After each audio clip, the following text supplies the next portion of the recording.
Bora mergulhar em como a gente pode turbinar nosso trabalho com os assistentes de codificação de IA, indo muito além do básico que todo mundo já está fazendo. Pois é, todo mundo que usa assistentes de IA no dia a dia já deve ter sentido isso. A promessa é gigante, a ferramenta é poderosa, mas a realidade muitas vezes vem com um monte de erros, umas falhas de segurança e um código que, convenhamos, nem sempre funciona como a gente esperava. Se essa frustração soa familiar, é bem provável que o modo de trabalho seja o que o pessoal tem chamado de vibe coding. Sabe, aquela coisa de usar prompts mais conversados, mas na base da exploração ser uma estrutura muito clara. Para prototipar, para ter umas ideias, é ótimo, mas para código de produção é um risco danado. E aqui a gente vê o contraste de uma forma bem clara. De um lado, o vibe coding, que é mais solto, mais ad hoc. Do outro, o desenvolvimento guiado por especificações, ou SDD. Esse sim, estruturado, sistemático, pensado para produção. É basicamente a diferença entre ter um rascunho e ter uma planta de engenharia completa na mão. Ok, mas vamos a fundo nisso. Qual é o problema real de confiar só nessa vibe, quando o assunto é o código que vai rodar de verdade, em produção? Olha só esse número que é bem revelador, 67%. É a fatia de desenvolvedores que dizem gastar um tempo extra só depurando o código que a IA gerou. E por que isso acontece? Porque sem um guia, sem um direcionamento detalhado, a IA meio que preenche as lacunas com suposições. E nem sempre ela acerta. No fim, o tempo que a gente achou que ia ganhar acaba sendo gasto para consertar esses problemas. Uma boa analogia é pensar na IA como um novo desenvolvedor sênior que acabou de chegar na equipe. Ninguém simplesmente joga uma tarefa no colo da pessoa e espera o melhor resultado do mundo, certo? É preciso fazer um onboarding, explicar nossos padrões, as convenções e principalmente o contexto do projeto. E é justamente isso que falta para a IA quando a gente não dá esse contexto. Ela não conhece nossos padrões de arquitetura, nossas convenções de código, as melhores práticas do time e o mais importante, ela não sabe o porquê por trás das decisões técnicas. Sem isso, o que ela entrega é um trabalho de nível júnior, funcional talvez, mas longe de ser um código de alta qualidade.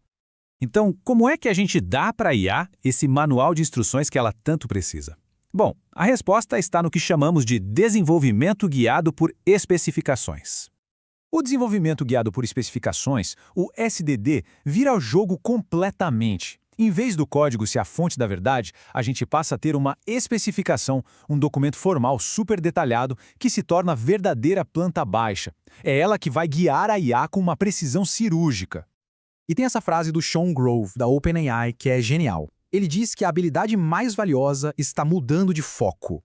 Não é mais apenas sobre saber escrever o código, mas sim sobre saber criar as especificações perfeitas para que a IA escreva o código para a gente. Quem dominar isso vai ser o profissional mais valioso do mercado. Ok, a teoria parece ótima, mas e na prática? Como é que isso funciona no dia a dia de um time de desenvolvimento? O fluxo de trabalho do SDD é muito claro, bem metódico. Primeiro, se escreve uma especificação super detalhada. Depois, a IA lê isso e cria um plano. Esse plano é quebrado em tarefas menores. Aí sim, a IA implementa, gerando o código. E por fim, a parte humana. O desenvolvedor revisa e valida se tudo aquilo bate com o que foi especificado lá no começo. Cada passo garante que o resultado final seja exatamente o que foi planejado. E o legal é que a adoção do SD pode ser feita aos poucos. Os times podem começar só melhorando os prompts. Depois, podem evoluir para salvar e versionar essas especificações, transformando elas numa documentação viva. E o nível mais avançado é chegar ao ponto em que a especificação é, na prática, o verdadeiro código-fonte, e o código em si é só um resultado derivado. E o ecossistema de ferramentas para SDD já está bem legal, viu? Tem de tudo um pouco. Desde IDEs que já nasceram pensando em IA, como o Cursor e o AWS Kiro, até ferramentas de linha de comando para quem gosta de automação, como o IDER, e claro, extensões para as IDEs que a gente já usa, como o GitHub Copilot. A melhor notícia é que não precisa virar a chave de uma vez e mudar tudo. Dá para começar a dar os primeiros passos com SSD hoje mesmo. Mas antes, um ponto que não dá para negociar: todo e qualquer código gerado por IA precisa passar pelo mesmo crivo rigoroso do código escrito por humanos. Segurança, testes, qualidade do código, performance e se está pronto para ir para produção, esses pilares são inegociáveis.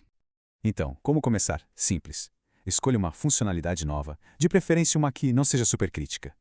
Antes de usar qualquer ferramenta chique, escreva você mesmo, no arquivo Markdown, uma especificação bem detalhada. Pense nos requisitos, nos casos de teste, nos casos de borda, tudo. E aí, use esse arquivo como seu prompt para IA. Avalie o resultado. A chave é essa: começar pequeno, medir os ganhos e ir expandindo a partir daí. No fundo, é uma mudança de mentalidade, uma verdadeira virada de chave. A gente para de pensar só em como escrever o código e começa a pensar em como escrever as melhores instruções. É isso que vai destravar um novo nível de qualidade e produtividade. A pergunta final que fica é essa: e se a nossa próxima especificação já fosse, na prática, a nossa próxima funcionalidade pronta? É para lá que o futuro está apontando.